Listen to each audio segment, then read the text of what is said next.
You're listening to the 4-Phase Cycle podcast with your hosts, Dr. Alex and Megan of ZESTY Ginger. If you're looking to naturally balance hormones and learn how to work with your body instead of against it, you've definitely come to the right place. As a duo of an integrative MD and a functional diagnostic nutrition practitioner and best friends, we use the 4 phases of the female cycle in combination with functional lab work and mindset practices to transform the lives of the women we work with. We also have a whole lot of fun along the way. If you're new around here, it's best to start with season 1 before jumping around and plan to roll up your sleeves. Showing up for ourselves and enjoying our lives is what good health is all about. Just a quick reminder though, this information is not intended to diagnose, manage, or treat disease. Always consult with your doctor before making changes. Hello, good afternoon, good morning, good evening, wherever you are and whenever you're listening. Hello and welcome. Thank you for listening to the podcast. This is part 4 of a 4-part series, so we're going to be wrapping up some good conversation today. And this is all about my relationship with supplements over the years and how it's morphed. So obviously this is going to be the final chapter for now, though I laugh a little bit when I say that because I know that this will continue to shift as my understanding, my journey, my sort of my navigation of who I am and all the parts that go into it evolve, then I'll make more parts. So no problem. But for part 4 today, we're really going to be talking about circling back because part 3 was all about how I released a lot of the control, a lot of the significance that I placed on supplements that never belonged to them, right? I was giving them more of my personal power and assigning it to them rather than to me, and understanding that supplements augment my experience, not my experience is dependent on supplements. And that is a really common thing that comes up for many of us. And as we've been doing this series on the podcast, I've been posting on Instagram and I've been doing little polls, and the vast majority of you are relating to exactly what I'm saying, whether it's from part 1 and trying the shotgun approach of you read about it, sounds great, you get excited that maybe it's working, and then you're like, but is it? And then it goes into the supplement graveyard. But then also just to the point where in part 3, I was sharing that I got to the point where I would sort of panic if I didn't have the right stuff because it didn't feel like I had the health. It was dependent on that. And over the years, of course, it fluctuated, but that's how we got to then part 3, where I was like, there's more work in other areas of my life that I have, and just spending the time, the years doing it. And then that's what gets us over to part 4, which, just like with most things in life, as we're learning, there tends to be this pendulum swing, right? And so in part 2, I was talking about how I became much more strategic and intentional with supplements and really developed the toolkit that in a lot of ways I still use, right? And that's what goes in our full script, which this is also in honor of the full script Cyber Monday deal, which ends today, and with an extra 20% off all the supplements. So it's a really I already partook in it, but this series was kind of an honor for that. The link is zestyginger.com/zesty full script, all one word, but it's also going to be in the show notes. But that I had that toolkit. And then to move forward with it, after letting it go and kind of having the pendulum swing to the opposite side, where I really wasn't bringing a lot of supplements into my toolkit of what I was actively using at the time, right? This is where we went more into rewiring the brain, beliefs, and repetitive thoughts that I had, and habits, and the way that I made choices in my life, the way I talked to myself, the way I felt about myself, how I processed emotions, how I honored them, how I covered them up or not. all of those things were very active, and so the pendulum swung away from supplements, and then really part 4 is about it swinging back to the middle. So what happened was that the last year and a half, 2, there's been for me personally, there's been kind of an intersection of my personal journey and with what was happening in the world. So it just happened to coincide that with all of the stuff that happened in the last 2 years globally and that we've all been going through, I had my own personal journey that sort of mirrored that. But obviously it augmented the stress and the doubt and the fear and the out of controlness that a lot of us were feeling in the external world, kind of as a society and what we're doing and all of that. But then internally and in my own life, there was a lot of this reshuffling process. And I'll talk more about that as we go. Lots of shifts, lots of trying to navigate situations that I've never been in before.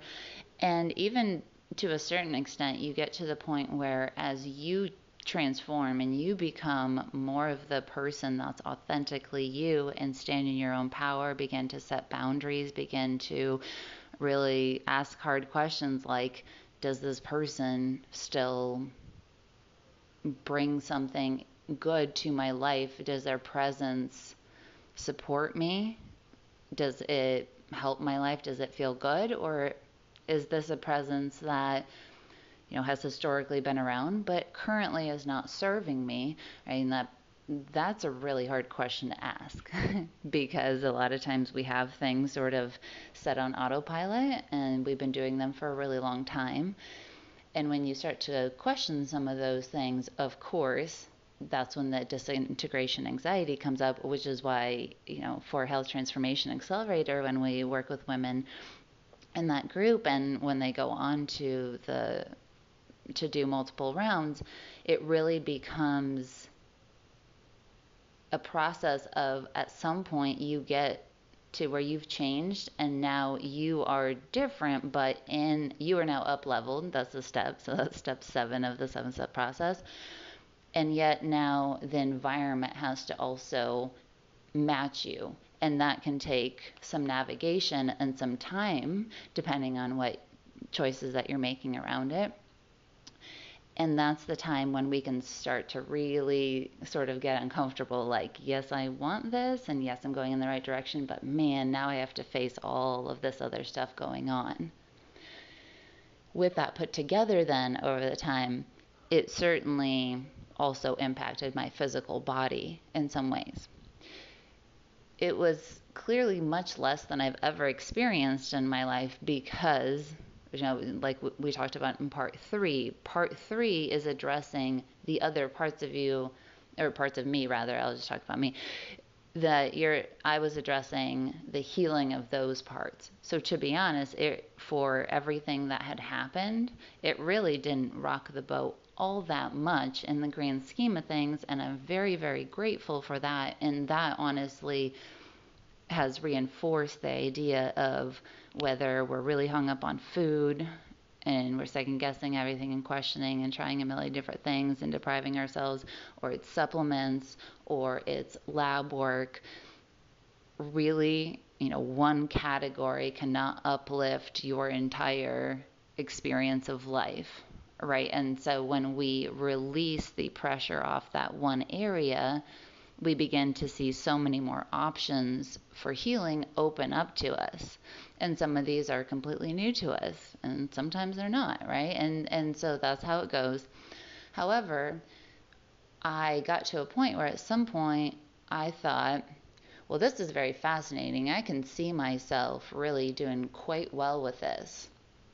And yet I started feeling internally, it was this intuitive pull, like a little tugging at my heart, and also this quiet little voice that would ask questions like, hey, do you want to revisit some of those supplements?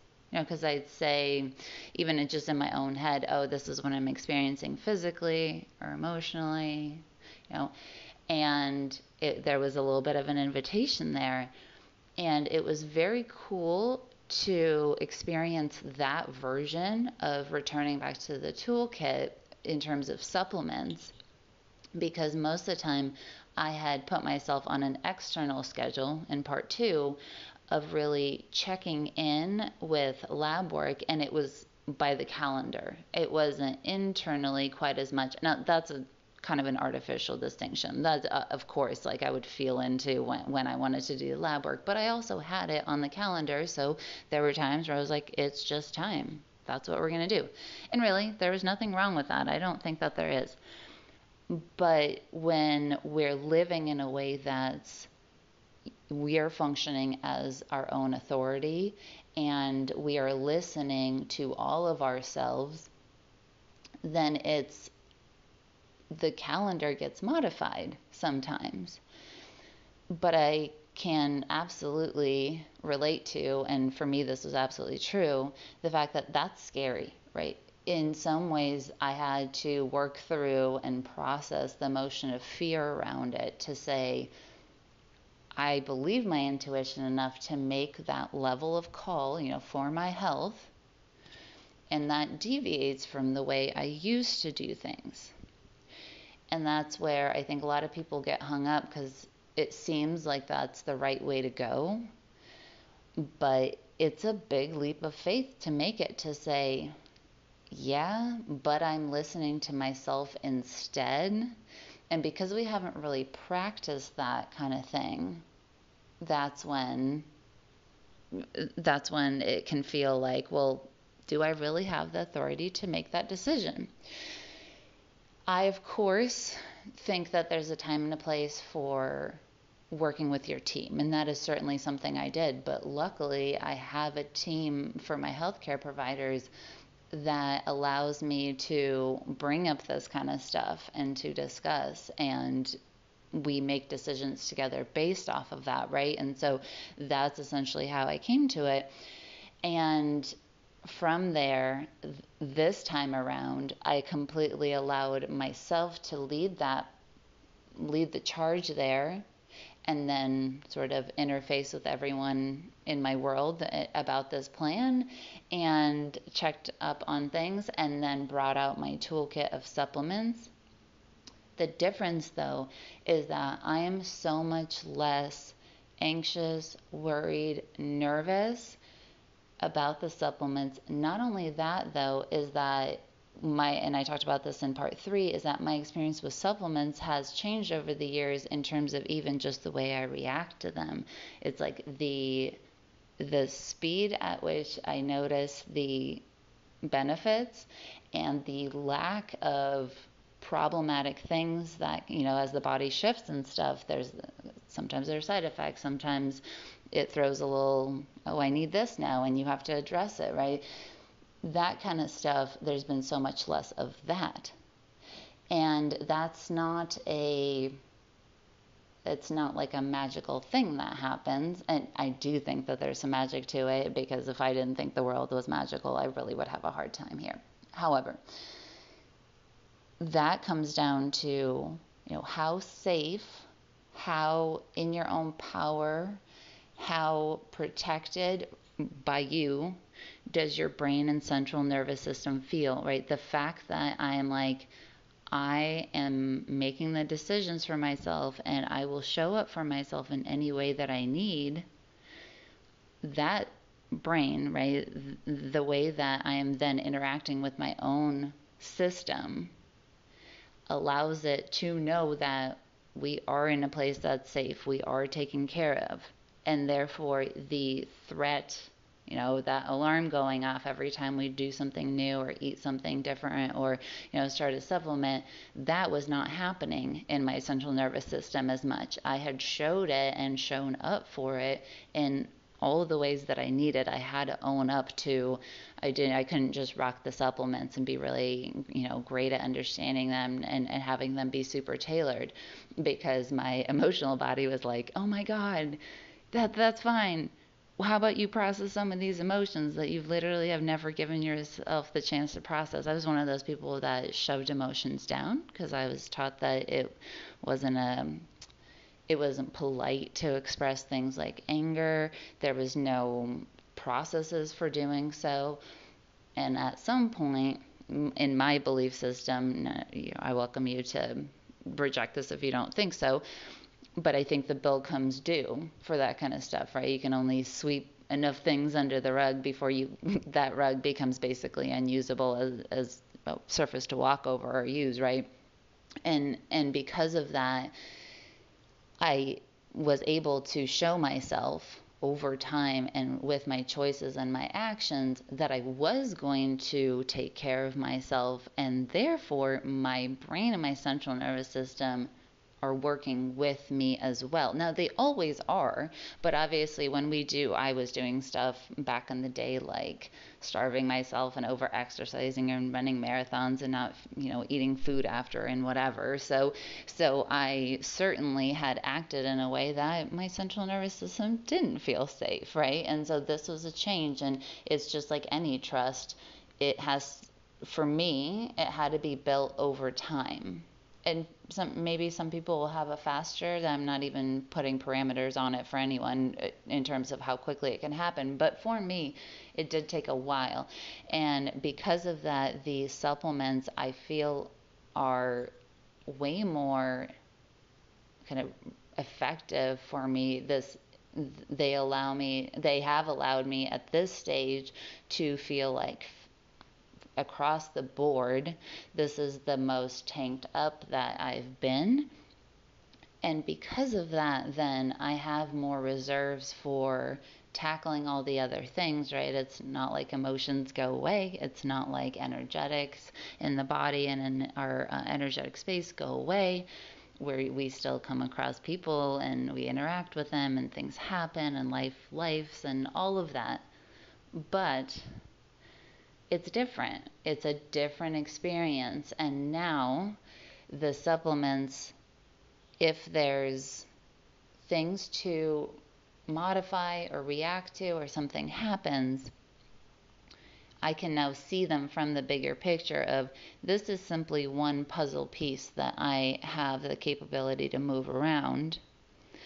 If this is, fill in the blank, whatever is happening, I still have 57 other things that I know work specifically for me, and I've interacted with them enough and as part of my toolkit that I know in this scenario and the way I'm feeling now, I'm bringing out the big guns, right?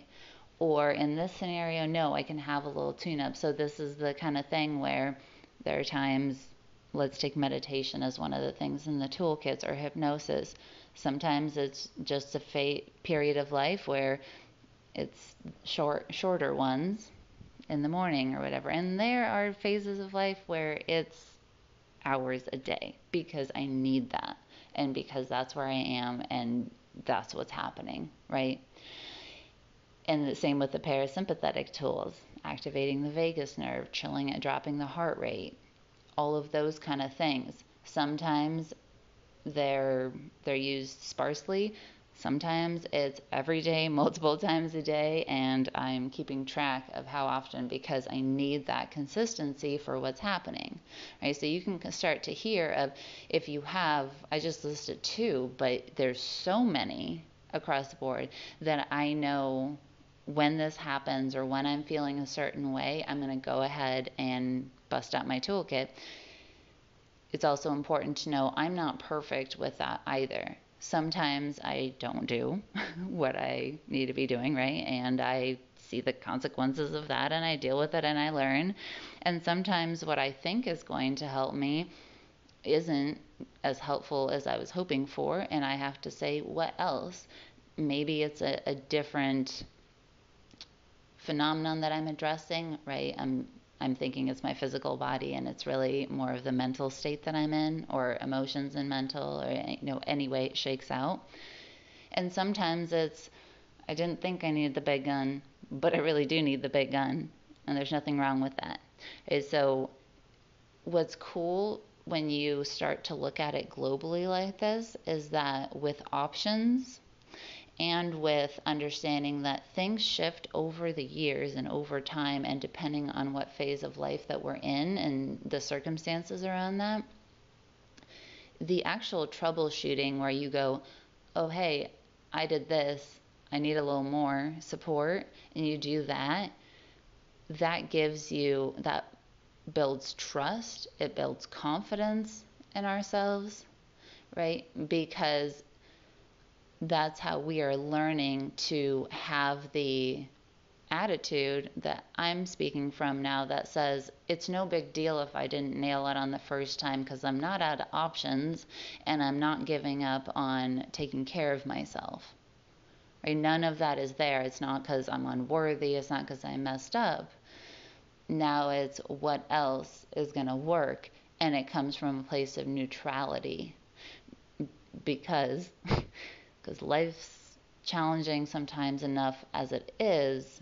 So the more that we can interact with ourselves in a way that doesn't add more to that, it's a good thing, right? That allows us to sort of say, I am doing the best I can, and that's what it is. And it's also totally fine. I think that in the beginning of this, as I introduced things back and was looking at it, I didn't have the perspective I had now. There were still some components left over from part 3 where I was like, oh, did I mess that up? Oh no, I didn't do that right. And I absolutely did get into some of that. We're being completely transparent here, right? This is not Alex trying to make it sound good. There's just as many kind of bumps in the road and weird life things happening to us like anyone else.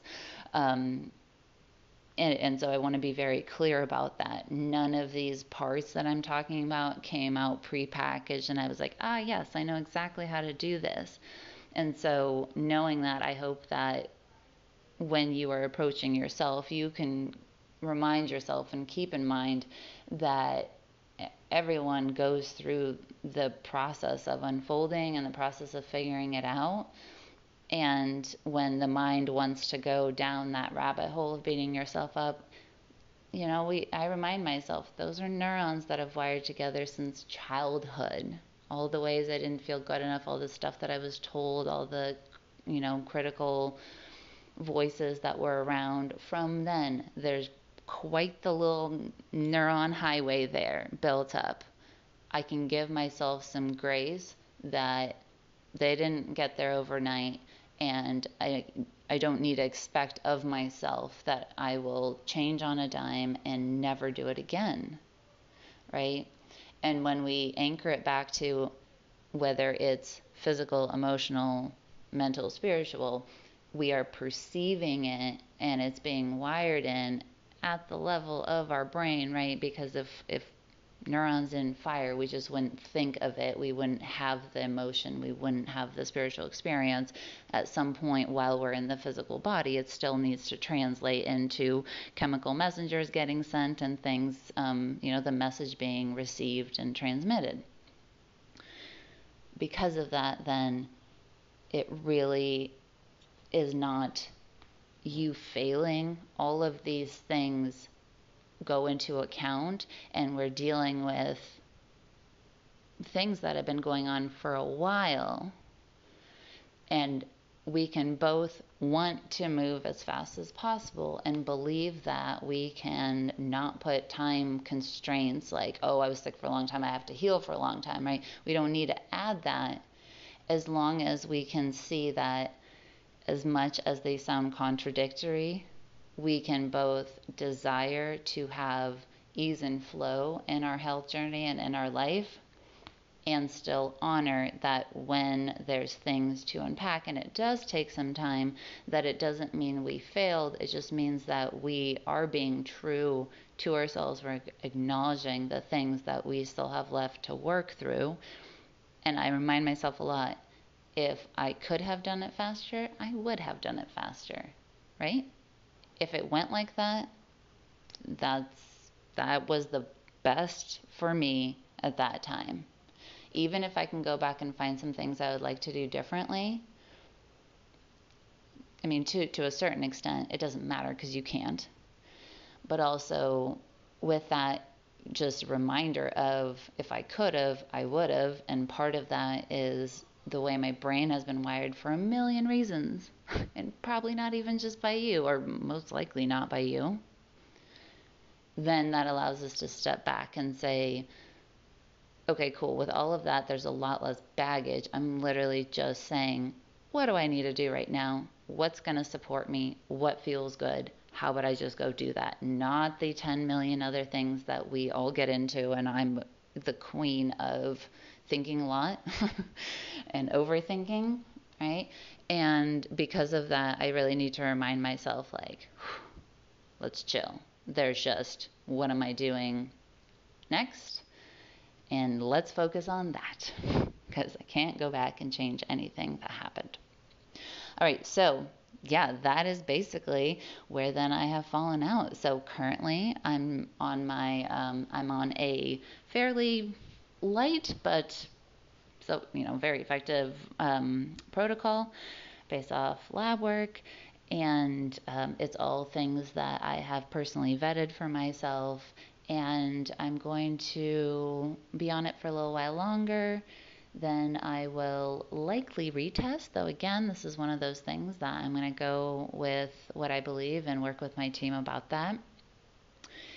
And then I fully expect that, as all protocol supplements are, the goal is to not be on them forever, right? It's to optimize what needs to be supported, and then to wean off and live life. And so it won't be part 3. I guess it'll be part 5. But really, it'll be the same thing. I'll go back to being pretty minimal. And I fully expect that some of the other areas of life that I've built my toolkit around that have been more kind of heavy-handed in this phase of my life will also shift and change. And there will be likely other tools that I find and other things that come up for me to work through. But I do fully expect that the pendulum will do its swinging thing there as well, because I've just seen, at least for myself over time, that really is what my personal pattern is, and it works for me, and I'm good with that. So as always, I'd love to hear your thoughts on this. I do believe I've heard, thousands of women over the years that we've been doing this talk about all the same stuff, and I feel like after these podcast episodes are out, there's going to be tons more people who we haven't even talked to directly that say, oh, absolutely, this is exactly, I relate so much to that. So if that's you, please reach out. I'd love to hear from you. Take a screenshot of this and share your takeaways, your aha, the way that you can relate, and then I will be checking it out and responding. And I really, really appreciate when you do that. I love building these podcasts as an ongoing conversation with all of us weighing in, because I have my journey, you have yours, and as I get to witness yours, I learn from it. And so I'm very grateful for that. I don't take it lightly, but it also, I think, in my belief is that we then get to, I come back, I share, it helps more people, you're part of that. It's such a beautiful thing. And I'm just so grateful that you are here and being part of it and all of that. So have a wonderful day. I will talk to you next time. Thanks for coming out to hang with us on the podcast. It is our goal to transform the way women are treated in healthcare. And we need your help. We need your help to get the word out. We have a lofty goal of 1 million downloads. And we know that as this podcast grows, we're going to be able to reach more women, get more amazing speakers for you, and bring the most cutting-edge information. If you found these podclasses helpful, please take a moment to text 5 women you know the link to the series. We appreciate your help so much. Can't wait to see you next time.